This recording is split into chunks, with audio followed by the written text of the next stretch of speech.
So as the dust settles on DSEI this year, the UK's largest defence and security exhibition, we don't just look at the thousands of people who attend and walk around looking at the newest innovations and meeting old friends and just walking around getting all the freebies. We now take a different look at the people who are actually on the stands, the people, I think it was 1,600 exhibitors at this year's DSEI. We look at those people actually on the stands, trying to make the sales, trying to spread the word of their company and the capabilities that they have. Welcome to the briefing room. I am today joined by a guest who hopefully will answer my questions on what is the difference between sales and business development. Is there a difference? Andy, would you like to introduce yourself? Yes, so, Andy Davis. I'm the Business Development Principal here at CDS Defence and Security for the Capability Sustainment team. So obviously a key part of my role is absolutely engaging in these events, using them to identify sort of new markets, new trends, things like that. And with any luck, I can answer your questions and offer that clarity. So I will immediately go off script for something I haven't written down and prepared. So I'm in the sales and marketing team now. That hasn't always been the case. I was in the training team, sort of doing e-learning and putting e-learning together. So you sort of had an outsider's perspective of, I thought business developer was just a fancy word for the salesman. They go out and they just sell. Quickly moving over into the marketing team as part of the sales and marketing, I thought that would be the case. And then I saw some people have that when you go to events, you have that sort of personality and they can go really outgoing.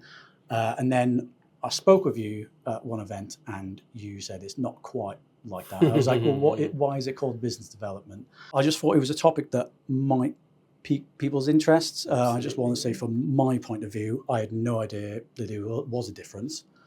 Can you please enlighten us in 60 seconds or less what the difference is between a business developer and a salesman or saleswoman?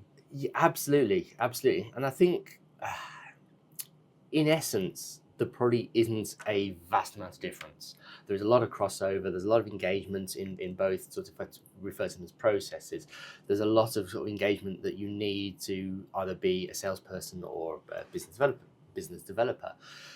What, to me, it comes down to, and really the crux of it is about the wider sort of piece. It's not just about achieving a sale for the benefit of the company. It's not just about getting that order for a service, a product, or equipment. It's about developing, hence the name, developing the overall opportunity.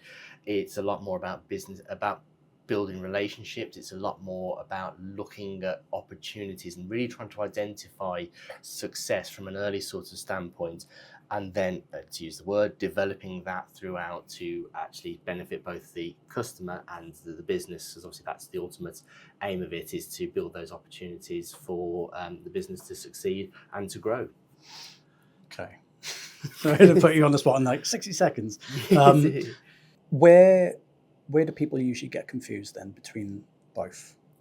It tends to be around, there are salespeople that say they do business development. There are business development people that obviously use the word sort of sales. And as I say, going back to sort of the overview, the two are kind of almost inextricably linked.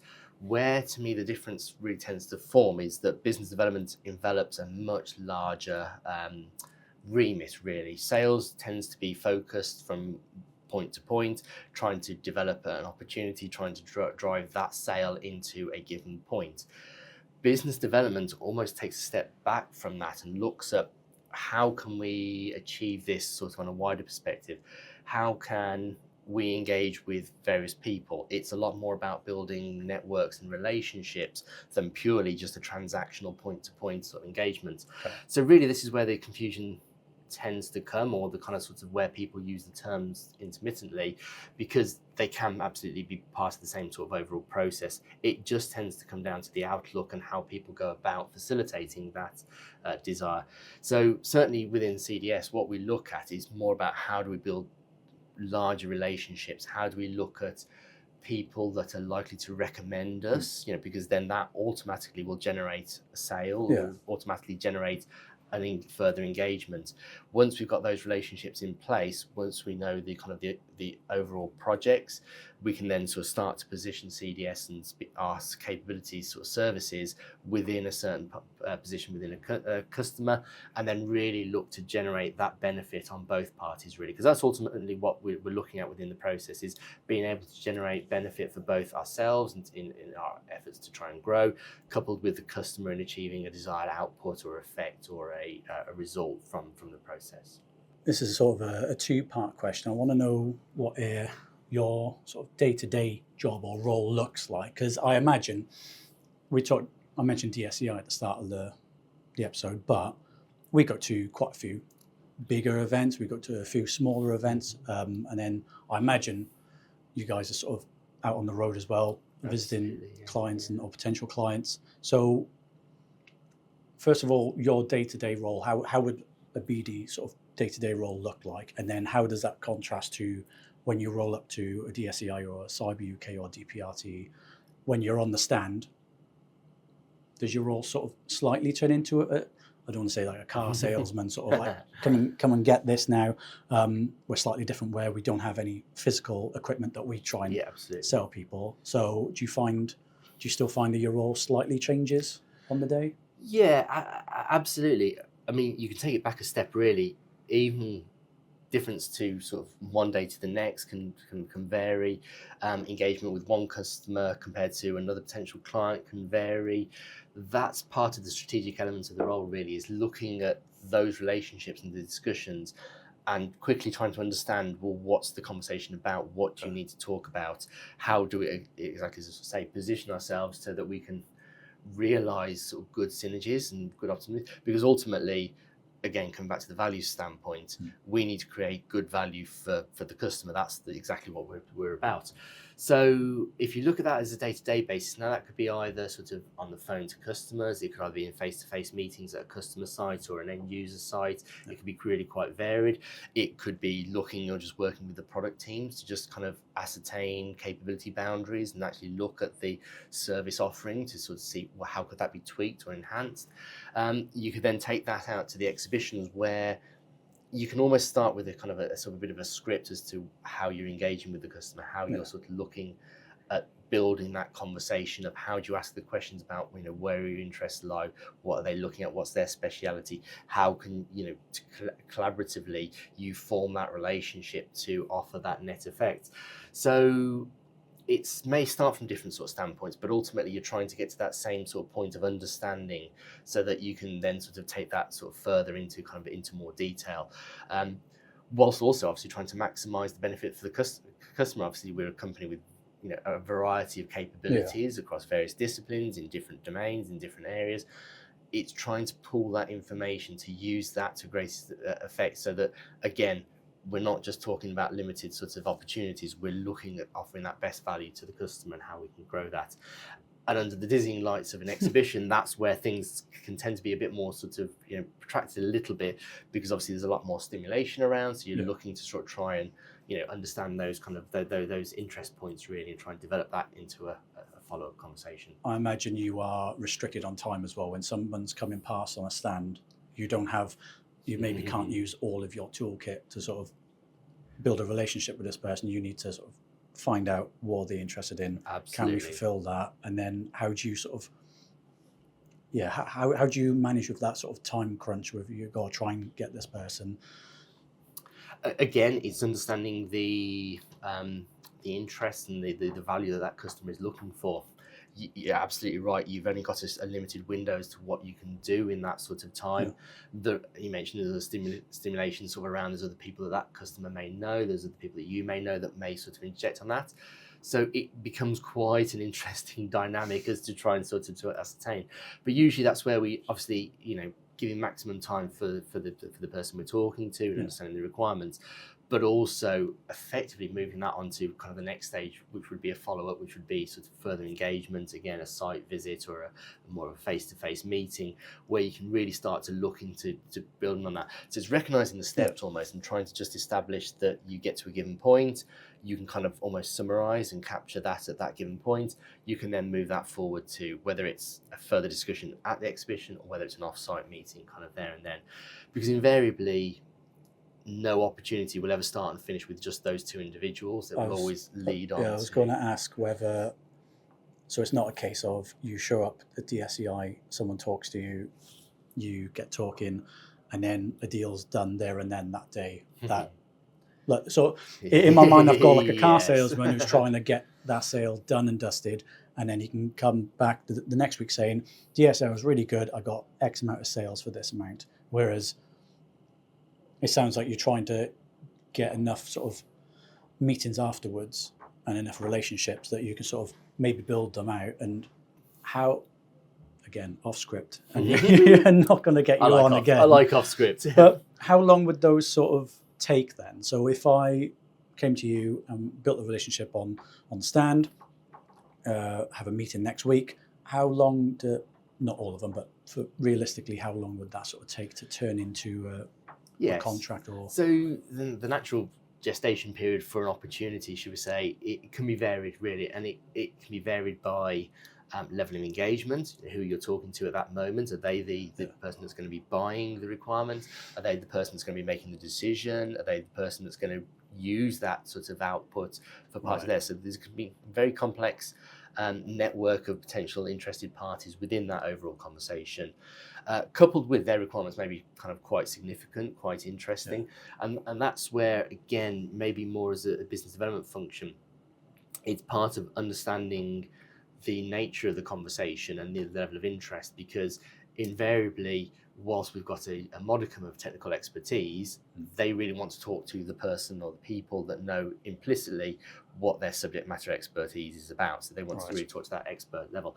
So it kind of really depends. I often liken it to following the sort of the rabbit hole. You never know where it's going to lead, which direction it's going to take you off in. It's going to take you somewhere. What you've got to try and do is just work your way sort of through it, bring the relevant people into play. So again, it comes back to building those relationships really from that sort of perspective.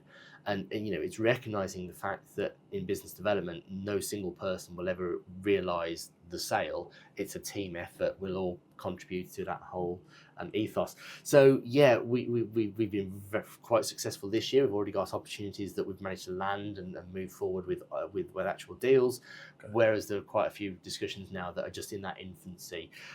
It can also depend on the level of trust with that customer. If it's someone that's never spoken to you before, then they need to start building those levels of trust, that understanding, that capability. And again, it builds around those discussions to take it up to actually sort of, make sure that that level of understanding is available throughout the sort of the business. So it can vary.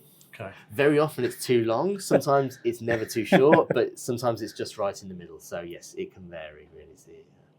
Do you see yourself then as, our team is called sales and marketing. So would you see yourself as a salesperson or part of a sales team, or would you say that our team should be called business development and marketing, even though that's a much longer name? Do you see yourself as a part of the sales team, or do you see yourself as part of something else?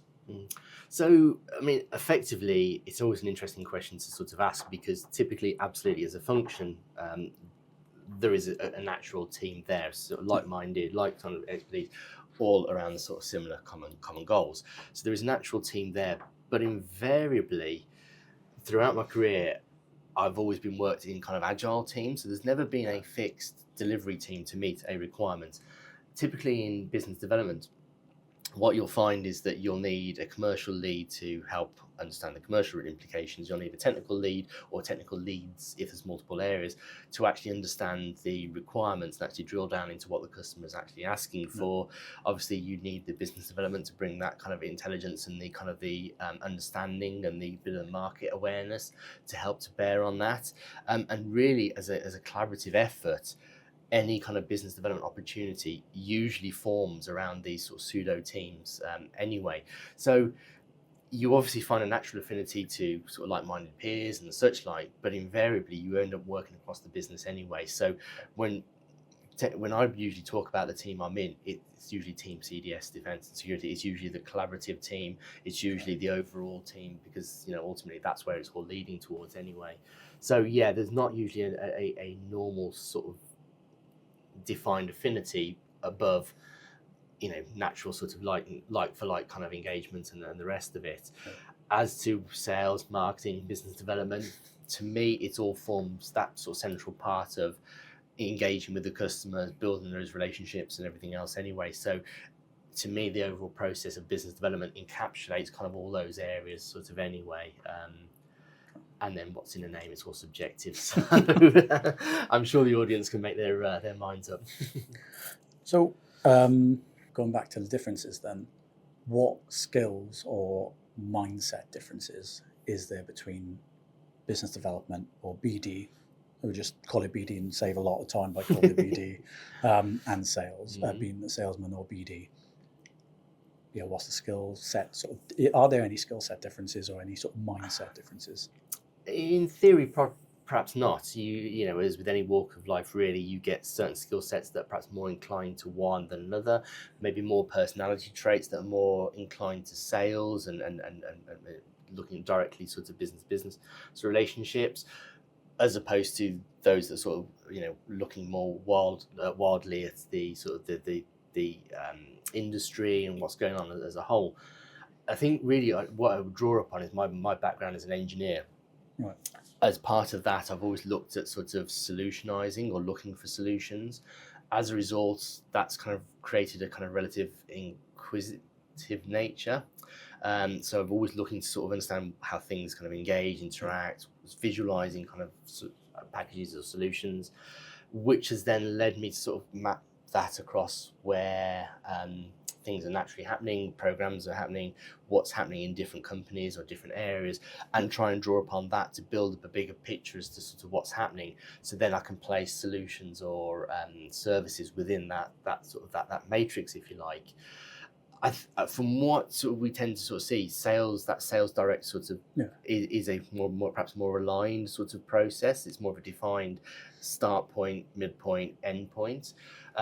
Whereas the business development, when it sort of draws up into more of the development sort of side of things, that's where things become more about information and intelligence building to gather that sort of overall view of customers, contracts, opportunities just in general, that then obviously look to place the sort of the company. So ultimately, I suppose the sales sort of output is a key constituent of BD.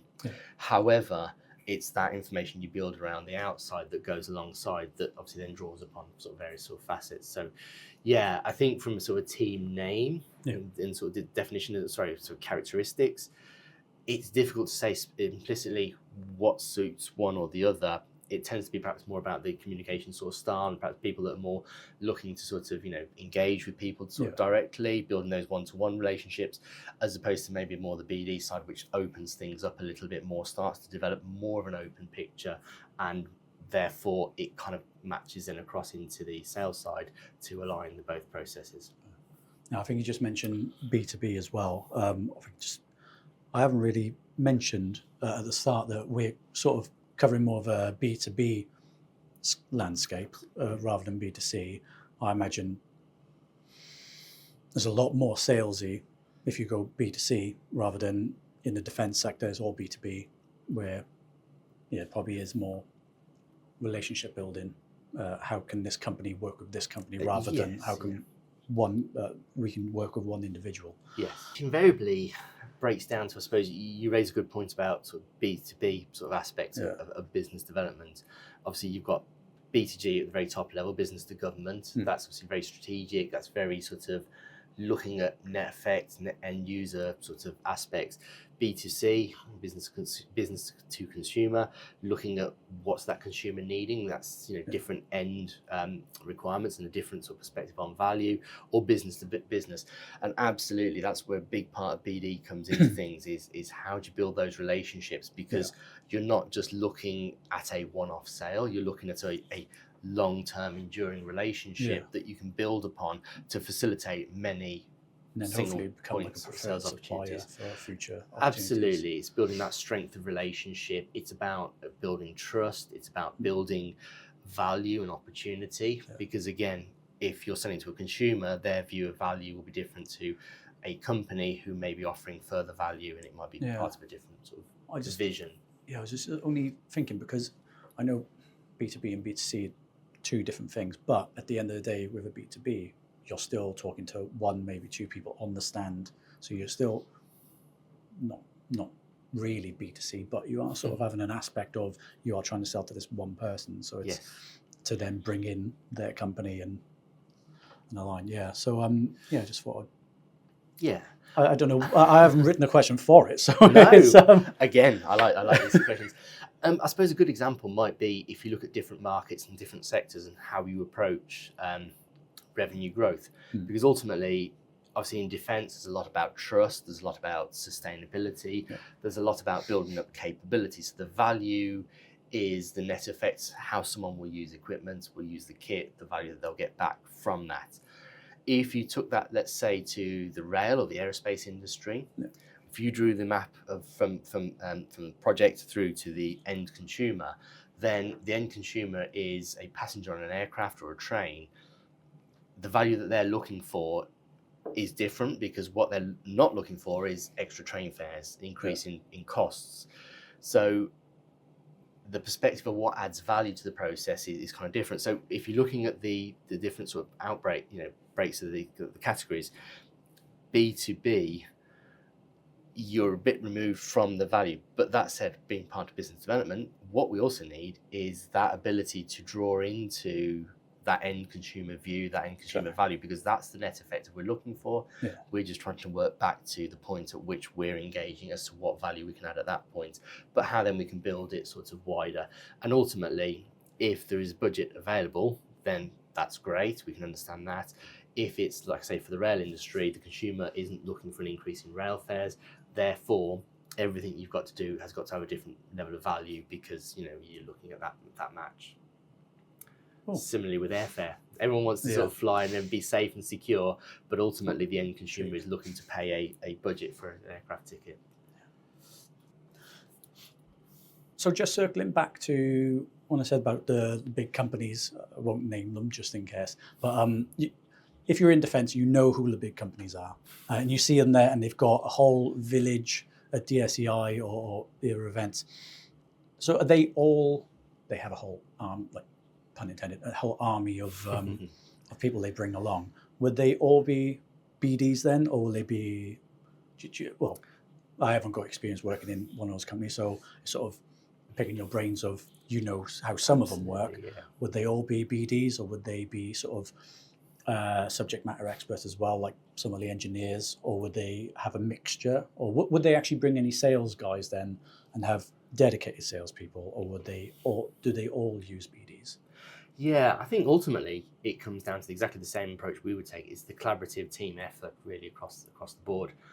In various companies, depending on the size, depending on the structure, depends on the foundation as to how they've developed, how they've grown. You will get a split between, like say, sales managers, account managers. There may be people directly relating, account managing the UK MOD, for instance. There may be people that are looking at overseas sort of delegations and focusing on that, but ultimately they'll be working collaborative. It may be product specific, it may be domain specific. There'll be that sort of overlap. It just really depends, as I say, how the company's grown, how the company's emerged, and how they see their future direction as to how that team then maps out across the sort of customer base. But usually there'll be a defined kind of need to sort of engage with a certain level, a certain area, a certain opportunity, and that's where the split will sort of happen really on that sort of front. But ultimately be a mix of skills and experience and resource to sort of to balance that, matching sales with building relationships and engagements. Not comparing our company to the big companies, but ours is better. We have even inside our company now, we've got basically 4 different areas. So we've got cyber, capability sustainment, training, and we've got support ops. If someone comes to you, so I know your area is capability sustainment.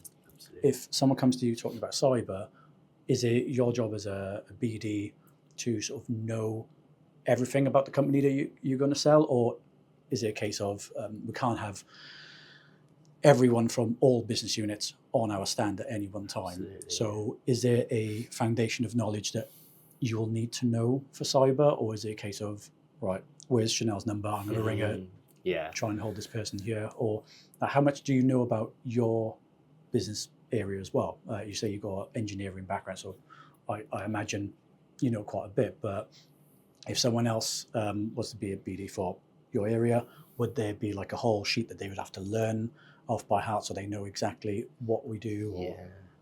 Or... Yeah, I mean, primarily fortunate you mentioned some of my background there. As an engineer, my background, I've come across a variety of platforms, equipments, requirements, and understanding what the customer is asking for, but also what the company can sort of deliver and can offer. I think the flippant answer usually comes back kind of sort of, you know, jack of all trades, master of none. You've got to have an appreciation of everything that the company does, because you never know where these questions might come. You never know where the overlap might be, or the interaction between an opportunity for cyber and potentially for capability sustainment, or in training, or vice versa. So there is always an appreciation as to the holistic kind of offering of the company, and invariably it comes down to being able to position it. And it's similar to actually, you know, even with capability sustainment, whilst obviously you work closely with the team and have got a good understanding of what they do and the level of depth that they can offer, invariably I would sooner put an expert in front of an expert, because then they can answer the questions directly. It'll come back to the team sort of approach really on that sort of front there. Whilst I've got enough information to answer the questions and provide a reasonable level of confidence, you know, our engineers have spent many years, you know, mastering their craft and developing their capabilities to really kind of be able to offer expert advice, that consultancy sort of approach, being able to kind of offer thought leadership in those areas. So it would be sort of sensible for me to really bring that on board and sort of really augment the team sort of there. So similarly across the business units, really, we all try and match a kind of modest understanding of the business and the capabilities, with that basis of understanding of, well, if needs be, we can sort of really kind of plant an idea and plan to sort of solution and start to craft the outline of a solution, but then we'll need to draw in the relevant technical expertise around that anyway to really kind of come up with a defined customer solution that meets all their requirements. Similarly, it could be the sort of level of engagement that we've had previously. It may dictate that actually it is only a cyber opportunity, and therefore that it's more pertinent to hand that relationship over as a sort of a whole. It again comes back to understanding the requirements, understanding the need, and being able to talk openly about the sort of the company to then really be able to maximize the benefit. Because ultimately, you know, the more we can do for a company, the better value they see from us in its entirety. So it kind of again builds that level of trust and understanding. Okay. So at an event then, how would you, because time is short, how would you sell a product, or how would you talk, either sell a product or try and get a potential first meeting outside of the event? So take digital engineering or an LSAR, for example. How would you sell that to someone? Or not like an elevator pitch, but you know how much time, how short a time you are at an event talking to someone. How would you sell like something like an LSAR? Absolutely. So this really comes down to our ability to sell value and realize what the value is within a relatively short space of time, because clearly you don't want to encumber the customer with lengthy conversation about areas they're not interested in. Conversely, you don't want to miss something out that they may need information on, so you need to make sure you kind of can balance it sort of accordingly. I think really the first protocol for me is just understanding about the company themselves, about the products types that they offer, the solutions that they currently do, and how they kind of operate at the moment. Because ultimately, what we in capability sustainment need to understand is, what are they looking for to support their equipment? What is their end customer looking for in terms of support to see the equipment in service for a number of years? So the LSAI, you rightly mentioned there, is a really good example of that, because that effectively becomes the central hub of all information, product data relating to a piece of equipment or an asset that the end user are going to get their hands on. What that then delivers is, once you know the products and how they operate, they may offer, let's say, 4 variations of a similar product. You can build all that data into a common library of data, of information, that then can drive out various decisions at the supportability sort of phase of a product. What that then does is that allows that company to offer consistency across the board. It allows them to offer sort of value. So effectively what you're trying to do is develop those kind of golden threads of supportability from sort of an understanding of the customer and what their ambitions are, through to what their end customer is looking for, and obviously bringing our expertise to bear on that. So then we can bring that package of works in the middle to really offer both the company the full value, but also their end customer the value as well. And in doing so, we can build that level of relationship with them. We can help develop the sort of solution and help that company grow in that respect as well. So yeah, really, it's all about kind of building that pocket of information, really, and whether that's about business development and what the company does, or whether that's looking at what the equipment does, how it's operated, how it's supported, and then seeing the value at which you can offer best interventions around that, really. And then I probably should have led with what an LSAR actually stands for. It's Logistic Support Analysis Record. There you go. So I every time I could hear myself saying it, and every time you were saying it, I was like, I haven't said what LSAR actually stands for. No. So all right for people who actually know what it is, but yeah, I'll just be lost listening to this podcast. Maybe one for a further podcast. Yes. Cunningly enough.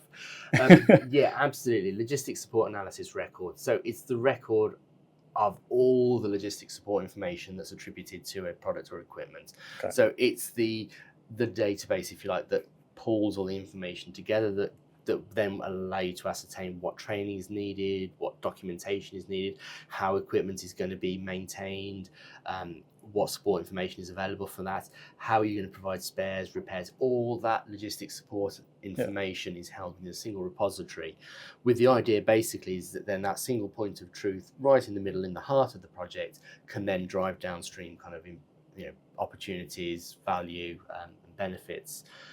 Coming back to when I talk about commonality, if you've got a common LSAR for all your products, that you can then intermix the data, the information to maximize the opportunity across your equipment, as opposed to just handling projects in isolation. Okay. And then equipment-wise, we're not just talking small pieces of equipment. Does that also include like vehicles or like subs or ships? It works at all levels, from simple systems. You possibly wouldn't go to the extremes for small consumables or off-the-shelf equipment. Right. But absolutely for systems, for integrated solutions, all the way up to submarines, aircraft carriers, it adds value across the sorts of board there as well. Right, okay. Yeah, we might have to go a little bit deeper into I think it a following podcast episode. It's almost as if we planned it. So what would a successful DSEI, or keep saying DSEI, it can be any event. So any event that sort of you attend, big or small, what would a successful event look like? The week after all the planning, you can finally take a week on holiday afterwards and then come back. What would a successful event look like to you? Is it about just number of contacts? Is it it's not going to be quick sales? You've already alluded to that it takes a little bit longer to actually get sort of a monetary figure to it, but what would a successful event look like to you? Absolutely. So absolutely, from an output perspective, often throughout industry you talk about return on investment. What are you going to get back from investing? And let's face it, DSEI is a significant amount of money in brand awareness, in putting the brand out there, in enabling that opportunity for the company. So if we map that now across to DSEI this year, when we look at this sort of output, the opportunity really comes in multiple levels, from a very top, top level sort of blue sky sort of thinking approach. I'm going to get some brand, some cliches in there somewhere, haven't we? From a very top level perspective, brand awareness is everything. We had a significant spot right next to major players within industry, with a really kind of bright sort of vivid sort of stand. So that really stood out. That gave us a lot of brand recognition. And already from the development of the company, the conversations are moving forward from who are CDS to, oh, I remember CDS, I recognize you, I've spoken to you. Those conversations have moved forward. So brand awareness is obviously is one thing. Lead generation in the form of contacts is another. The ability to speak to many people in a protracted time frame, the ability to go across the exhibition and really kind of grow those contacts, and the list of names that we've got is obviously sort of significant emerging from that. And then take it a step forward, that obviously then moves through from again, the whole customer journey from being aware of CDS to actually, this sounds like a company we want to do work with. Let's talk about opportunities, and we've got a significant amount of opportunities now starting to emerge. I already mentioned there, we've got discussions around several sort of roles and capabilities that are of interest, and we've also actually been able to receive purchase orders for a couple of opportunities as well. So really across the board, and when we talk about the BD sort of process, about networking and building not just the sales process but also the relationships and the network, clearly that was a very successful event for us as well. So yes. Okay. So I didn't know if it was, from marketing side, is very hard to sort of measure brand awareness and other things. We can see how many sort of gizzards that we've handed out to people, but it's like, we handed out like 15 notebooks or something on this day. Loads of people want our notebooks, but there's nothing to really, apart from website traffic or social media traffic. It's really hard to sort of measure whether it was successful or not, unless some of the contracts come in and then we know we've covered our cost of how much we spent on there. But I didn't know from a sales. I didn't know from a BD perspective, yes. how, like, if your manager the next week said, was it successful or not? Yeah. What would be the factors you'd say, actually, yeah, we had A, B, and C. I think that's a successful. Yeah. Where does the seesaw of this wasn't a successful event? Yeah, I mean, it's a very interesting question, because it gets very subjective, really, sort of their perspective as to what success looks like. But ultimately, as sort of mentioned, cycling back to kind of the overall brand awareness piece and the more people knowing about us across a number of years now, we've seen improvements by event,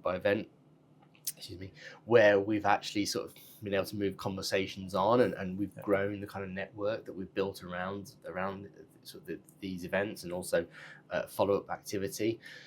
And straight away you can look at number of contacts entered into the CRM, for instance, number of new deals that are arising as a result of the exhibitions, again through the CRM. So we can easily track that sort of what does success sort of look like. We can map that then across what we want to achieve from the event, build in the subjective kind of sort of opinion piece, because there's always those extra elements that actually add value to these events, but are difficult to justify financially, pound signs to pound signs. It's really, when you collate all that information together, bring that sort of in one sort of single sort of slide, and you see it actually on a page, the overall net effect. Yeah.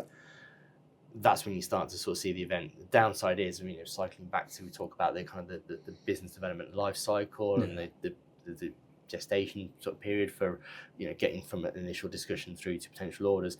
That can vary anything between kind of weeks through to months, even into sort of years. So it's being able to track that really allows us that sort of success. So it's not really a question you can ask a week after an event like the DSEI. It's if you've got contracts that are going to take, or talks that turn into contracts, and the contracts then can take up to maybe a year or something.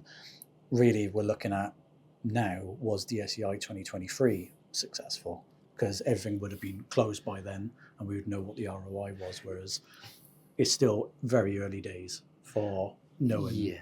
It's a question you can answer to a point, and effectively what you want to see is a relatively short return on investment. So ideally you want some of those shorter win opportunities to come through within, like I say, weeks or months really from that.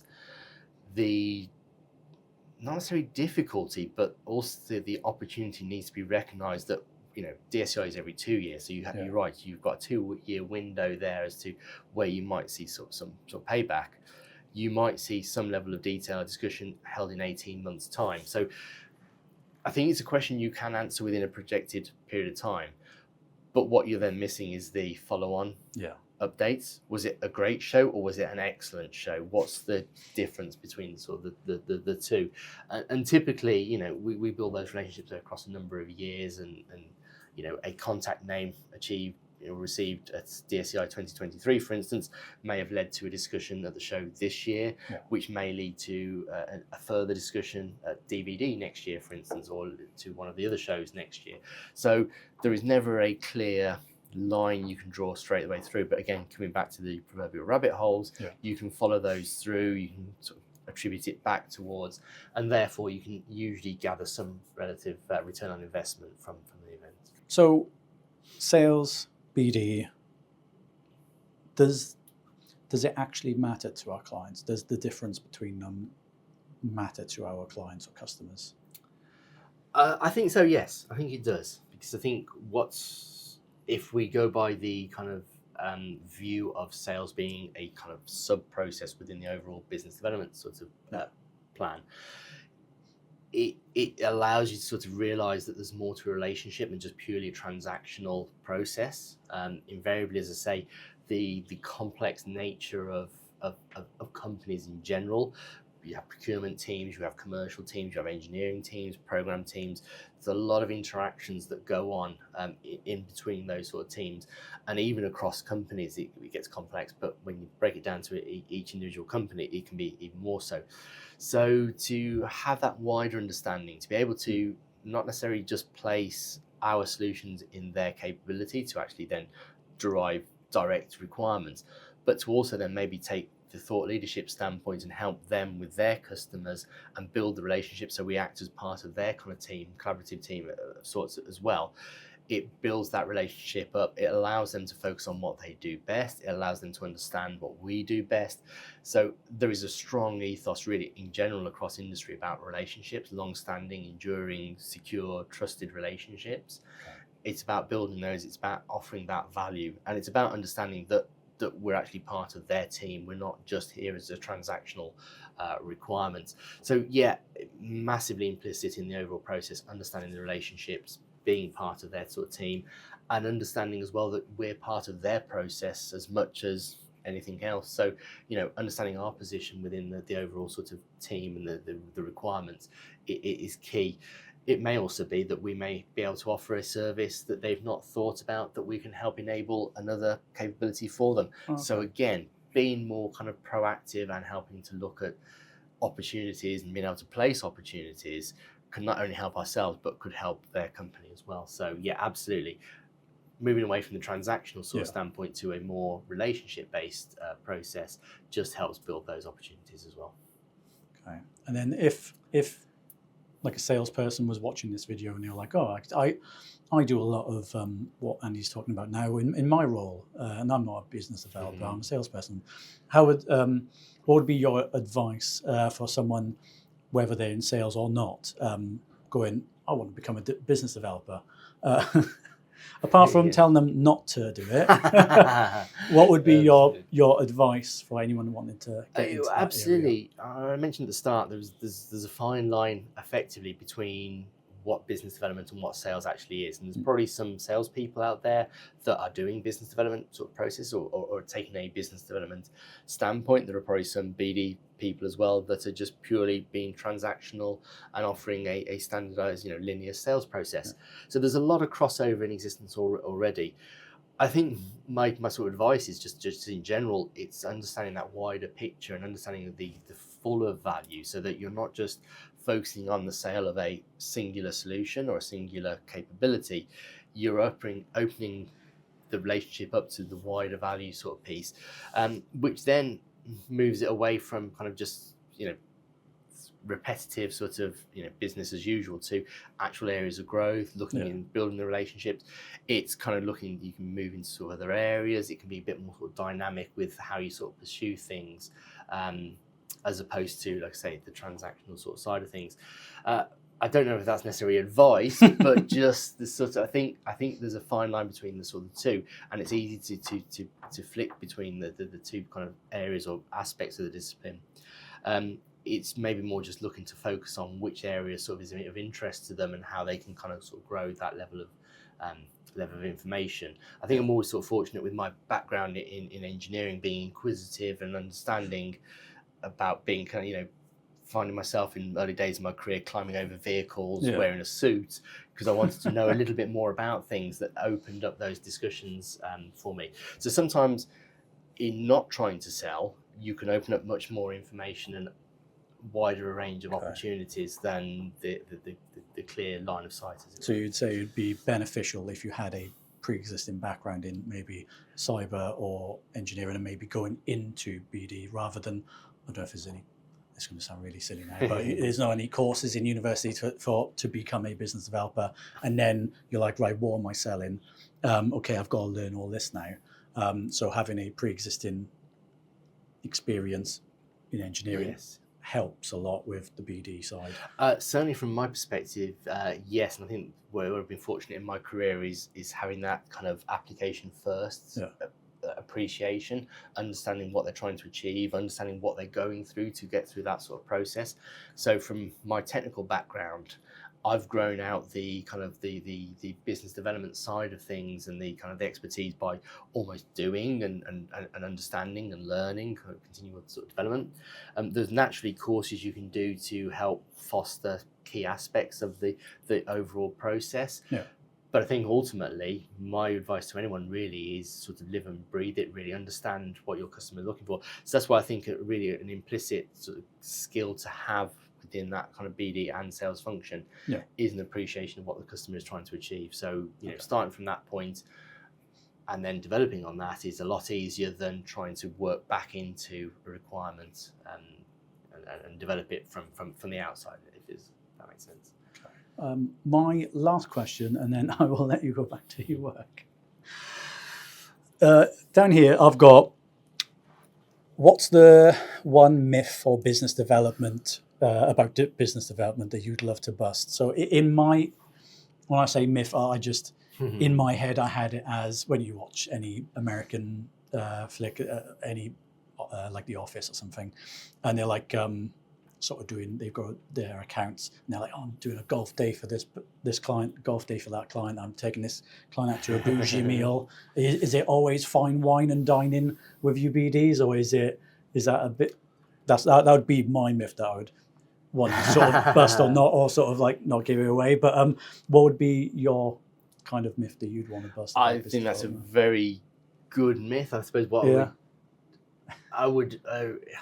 I would counter possibly, yes, absolutely, to potentially bust it, but maybe also defend it. Business development is primarily about relationships, understanding customers, understanding what triggers them, what's their pain points, what do they see as value, understanding more about what drives them really, the sort of even down to a personal element, because obviously the personal side of how they operate and what they do and why they do what they do. So there's a lot of information that isn't just purely about equipment or capabilities. It's the softer side that wraps around that sort of thing. So invariably that crosses over into taking clients out for dinner, taking them to places and everything else. So that upholds the myth of sorts. However, it's not all about fine dining. It's not all about those sort of aspects. It's not all about going to have a meeting to have coffee with somebody, because invariably that might waste the customer's time and you've just undermined any effort. And they may be open to that, but they may be stressing about something else. So it's understanding again what drives them and everything else.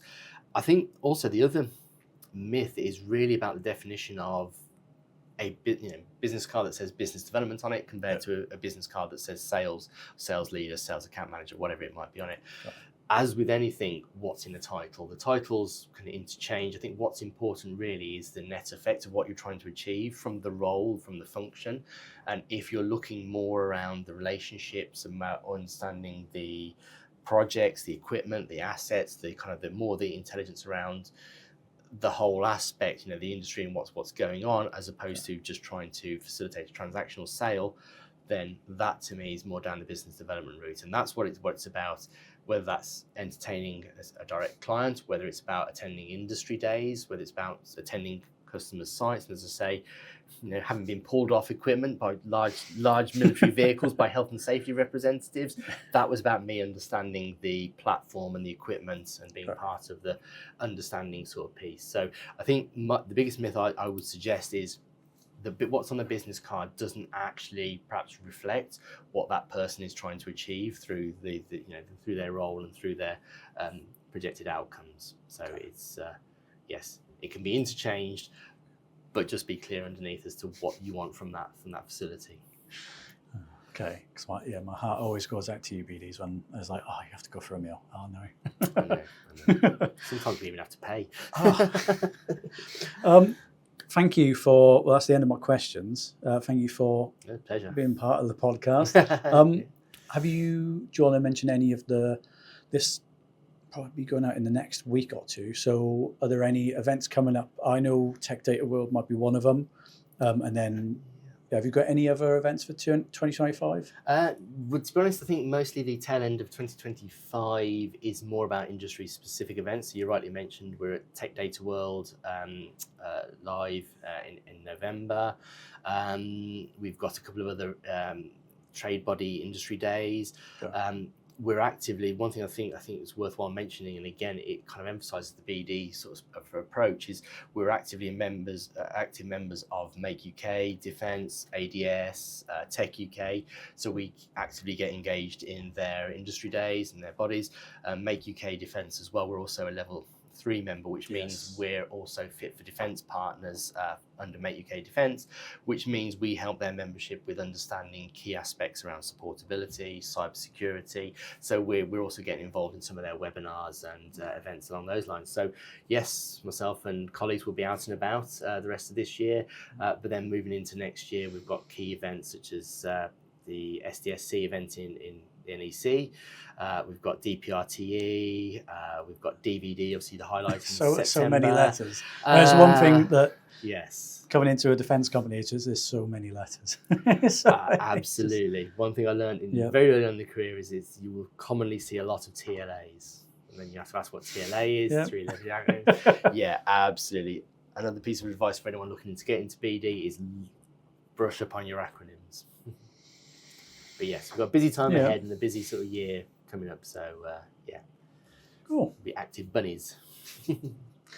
On that note, I've got to do the bit I always hate now. So if you made it all this way through the video or the track on Spotify, that's the right one, Spotify, remember to click follow or like and subscribe. If you're on YouTube, there's a bell icon that if you click it, it'll notify you every time a new video goes up. We'll have shorts from this episode. We'll have shorts, just small little clips, so you don't have to sit through the whole, well, you can sit through the whole episode again if you want, but we'll have sort of bite-sized clips for you to go through and cover certain topics. And then we might have to jump into an LSAR themed video soon. Until then, well, I haven't really got an outro at the moment, so I'll test a couple. Until then, bye-bye.